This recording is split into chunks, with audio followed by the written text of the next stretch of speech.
หลายคนตั้งคำถามมาว่าขณะนี้ผู้ผ่า1 ใน 5คนผู้ที่ติดถ้ำรอดชีวิตออกมาเพิ่นอยู่ใส่เพิ่นไปประกอบทำมาอาชีพอันใดคลิปนี้มีคำตอบเลือกเดินเส้นทางเก่าแต่จะปลอดภัยกว่าเก่าหรือบ่เดี๋ยวจะพาทุกคนไปวิเคราะห์สบายดี FC แฟนครับทุกทานที่เคารพนับถือเป็นอย่างสูงพี่น้องป้องป่ายชาวลาวและก็ชาวไทยที่คอยติดตามเยี่ยมยามถามข่าวเป็นห่วงเป็นใยเรื่องราวของคนติดถ้ำเนาะมื้อนี้มีคำตอบมาให้แล้วทุกคนเลยค่อยเฮ็ดคลิปก่อนหน้านี้ก็มี FC แฟนคลับทั้งผู้ผ่าหลายคนหลายท่านเขาเจ้ามีความสนอกสนใจหลายคนก็เป็นห่วงเป็นใยซึ่งคันท่าผู้ใดติดตามอย่างใกล้ชิดก็จะรู้แล้วแหละว่าผู้ผ่าอยู่ไสเฮ็ดหยังประกอบวิชาอาชีพอันใดเนาะแต่ว่าบางคนก็อาจจะบ่ได้ติดตามมาตั้งแต่ต้นแล้วก็ยังมีคอมเมนต์ทักถามเนาะมาสบายดีกันมาถามว่าผู้ผ่าเป็นจังไดเพิ่นเฮ็ดอีหยังแล้วตามที่ค่อยเห็นนะตอนที่อยู่เวียงจันทน์ก็ไปเป็นกรรมกรสร้างเฮือนสร้างศาลแล้วก็ย้ายไปที่วังเวียงก็สิไปเป็นกรรมกรอยู่หั่นแต่ว่ามีภารกิจเร่งด่วนจะต้องได้กลับล่องแจ้งด่วนเนาะมีเงินเพียงแต่ล้านเดียวก็กลับมาล่องแจ้งก็หลายคนก็คิดว่าเราจะไปหาเฮ็ดเวียกแบบเป็นหลักเป็นแรงแต่ว่าเราก็บ่ได้ไปเนาะเรายังมุ่งมั่นตั้งใจไปเฮ็ดแบบเก่าเนาะไปเฮ็ดแบบเก่าคือซอกหาแหล่งแฮเงินแฮทองเนาะซอกหาขุมทรัพย์แหล่งใหม่ซึ่งอยู่ในถ้ำมันเข้าไปบ่ได้แล้วความปลอดภัยบ่มีแล้วก็บ่แน่ได้ถ้ำนี่อาจจะบ่มีความปลอดภัยถ้าไปเจอถ้ำใหม่อาจจะไปคือเก่าก็บ่แน่เนาะเพราะทุกมื้อนี้น่ะหลังจากกลับไปฮอดเมืองล่องแจ้งประมาณ2มื้อก็เห็นเพิ่นหายไป3มื้อคิดว่าหายไปไสและก็แม่นไปขุดค้นคำไปเลาะซอกหาแฮคำคือเก่าไปก็เกือบถูกเจ้าหน้าที่ตำรวจจับเพราะว่าหยังไปถูกเขตสัมปทานของบริษัทอื่นเขาเสียเงินสัมปทานเขาต้องห่วงต้องแหนเพราะเป็นเขตน้ำแดนดินของเขาในช่วงเขาสัมปทานประชาชนลาวเฮาบางบอนบางทีมักเป็นนี่แหละมักไปลักบางทีบริษัทอื่นสัมปทานลักคุดค้นเอาเจ้าหน้าที่ตำรวจไปเห็นบอกไล่หนีบ่เนี่ยที่พี่สิไปนอนฮอนค่ำนี่น่ะ3มื้อพุ่นได้เจ้าหน้าที่ไปเจออ้าวอันนี้มันเขตสัมปทานของคนอื่นเขาตัวพวกเจ้ามาลักเอานี่พวกเจ้ามาลักเอาฟรีน่ะสิหนีละหนีบ่หนีจับได้พากันหอบกันหนีลงมาบ่นี่หนีลงมาแล้วก็ไปเลาะฮอนค่ำตามมันน่ะห้วยหองคลองบึงนั่นแหละแล้วไปเจอห้วยตัวนึงน้ำตัวนึงน่ะก็พากันฮอนได้เล็กๆน้อยๆนะท่านผู้ชมหลายคนก็ตั้งคำถามว่าเป็นหยังคือบ่ไปหาเวียกเป็นลักเป็นแรงเป็นต้นหาขับรถแบ็คโฮขับรถดุกรถอีหยังต่างๆไปตามที่ตนเองฮู้มาแต่ค่อยได้ยินว่านะผู้ผ่าว่าช่วงนี้นี่หาเวียกยากคนที่ขับรถแบ็คโฮเป็นช่วงฤดูฝนเขาบ่เฮ็ดเวียกเฮ็ดว่าซั่นเด้บ่ว่านะปกตินี่อยู่ทางฝั่งลาวนี่งบประมาณออกช่วงฤดูฝนการก่อสร้างซ่อมแปลงทางมักเฮ็ดยามฤดูฝนได้ที่ผ่านมาคันว่าสิไปสมัครและอีกอย่างน่ะบริษัทใหญ่ๆขุดค้นบ่อค่ำน่ะเขาเจ้าบ่มีฤดูฝนบ่มีฤดูร้อนผลิตตลอดจบตลอดทำการทำงานตลอด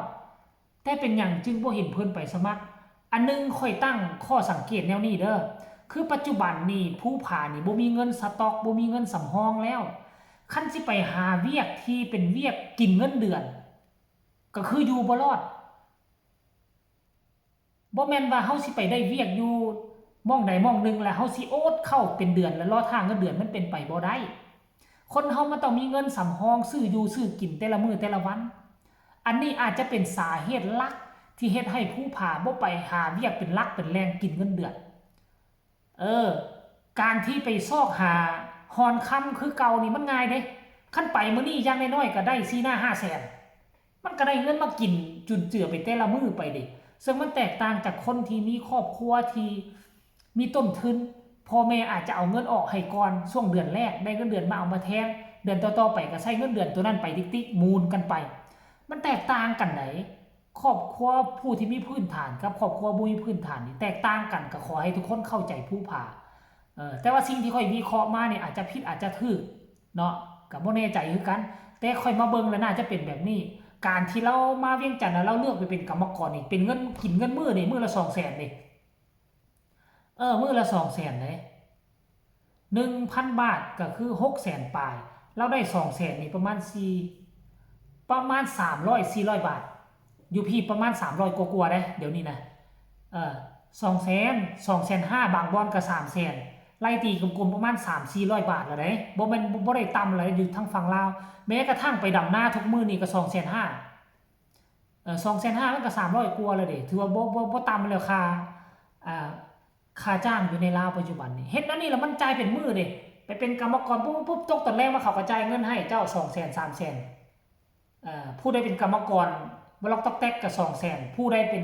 สร้าง4มือสามารถโบกสามารถก่อได้คือผู้ผานี่ก็ได้300,000ต่อวันเฮ็ดปุ๊บแล้วก็ได้เงินปั๊บกินข้าวคันสิให้ผู้ผาไปเฮ็ดกินเงินเดือนนี่เงินเดือนเขาบ่ได้จ่ายก่อนในบริษัทใหญ่ๆก็ได้เขาจ่ายเป็นเดือน30 25วันที่25ของเดือนหาวันที่30จึงจ่ายเพราะฉะนั้นผู้ผาเฮ็ดบ่ได้เพราะบ่มีต้นทุนบ่มีต้นทุนทางเลือกที่ดีสำหรับเราแล้วก็ง่ายที่สุดผู้ผานี่เป็นคนที่อยู่กับคนอื่นบ่ค่อยได้ค่อยเบิ่งแล้วคันคนอื่นตำหนิติเตือนเว้าให้หน่อยนึงก็คือบ่ได้เลยแล้วเลือกถูกที่สุดแล้วแหละเราเลาะเหาะเหินไปตามผู้ตามผาไปตามป่าไปตามห้วยตามห้องได้มื้อละ 2-3 แสนบางมื้อก็บ่ได้จักกีบเลยเพราะว่าแห่ค่ำมันก็บ่ได้มีทุกหม้องทุกที่เด้มันอยู่เป็นบอนของมันเด้แล้วแต่จะโชคดีคันไปเจอหม้องคิดว่ามีแล้วก็จะกินยาวไปเลยได้มื้อละเล็กละน้อยบางมื้อได้บางมื้อบ่ได้ก็แล้วแต่ยศชะตากรรมชะตากรรมของไผของมันผู้ผาเลือกแบบนี้ซึ่งแตกต่างจาก4คนไหน4คนนี่3คนนี่ไปเป็นคนนึงเป็นทหารเนาะมีเงินเดือนกินอยู่แล้วประมาณ3ล้านกว่าเท่าแดนนี่เป็นทหารอีกคนนึงเป็นสร้างตัดผมนี่อีกคนนึงเป็นสร้างตัดผมนี่มื้อนึงได้10หัวก็พอกินแล้วหัวละประมาณ 30,000 อยู่ในเวียงจันทน์นี่หัว 40,000 อยู่ทั้งพุ่นนี่หัวนึงน่าจะ25-30,000คันเจ้าได้10หัวเจ้าคิดเอา10หัวก็200,000 300,000ต่อมื้อแล้วก็ถือว่ารายรับมั่นคงอาจจะบ่สูงแต่ถ้าตีเป็นเงินไทยประมาณ300ต่อวันนี่ก็ถือว่าดีเลยได้อันนี้คือผู้ห้านตัดผมเมื่อก่อนบ่แน่ใจว่าผู้ผาก็มีห้านตัดผมของตัวเองบ่ตอนออกจากถ้ำมาใหม่ๆเห็นเพิ่นขอลายเซ็นจากอาจารย์ติ้นลีเลยกับกู้ภัยหลายคนเพิ่นก็ไปยืนอยู่ห้านตัดผมทายอาจจะเป็นห้านตัดผมของเพิ่นคือกันบ่คันนี้ก็ตั้งใจเปิดห้านตัดผมมันน่าจะโอเคกว่านะค่อยมานะท่านผู้ชมเนาะอันนี้คือเรื่องราวข้อมูลข่าวสารหลายคนถามว่าผู้ผาไปใส่มาให้คำตอบแล้วเด้อล่าสุดมื้อเช้านี่ก็จักไปเที่ยวไสเฮ็ดโทรศัพท์มือถือหายเพิ่นก็ออกมาประกาศผู้ใดเก็บได้ก็ขอให้ส่งคืนเด้อสิมีสินน้ำใจให้ว่าซั่นเด้มีแต่แนวให้มาใส่เข้ากับชีวิตผู้ผาเนาะท่านผู้ชมเนาะนี่เห็นบอกเพิ่นบอกว่าโทรศัพท์ไผเก็บโทรศัพท์ค่อยได้หาเอาส่งให้แด่สิมีค่าน้ำใจเบอร์โทร020-292-0247ผู้ใดเก็บได้แล้วก็โทรหาผู้ผาเด้อไผเก็บหาเอามาส่งคืนแด่ว่าซั่นเด้ท่านผู้ชมเนาะเอาอันนี้เรื่องของผู้ผาค่อยหาคำตอบมาให้แล้วผู้ผาเฮ็ดเวียกอยู่ไสอยู่หม้องใดอยู่ล่องแจ้งคือเก่าเด้อซอกหาคำคือเก่าเหมือนเดิมบ่เคยเปลี่ยนไปฝากคนละ1 ไลค์ 1 แชร์พอกันใหม่ในคลิปหน้าสบายดี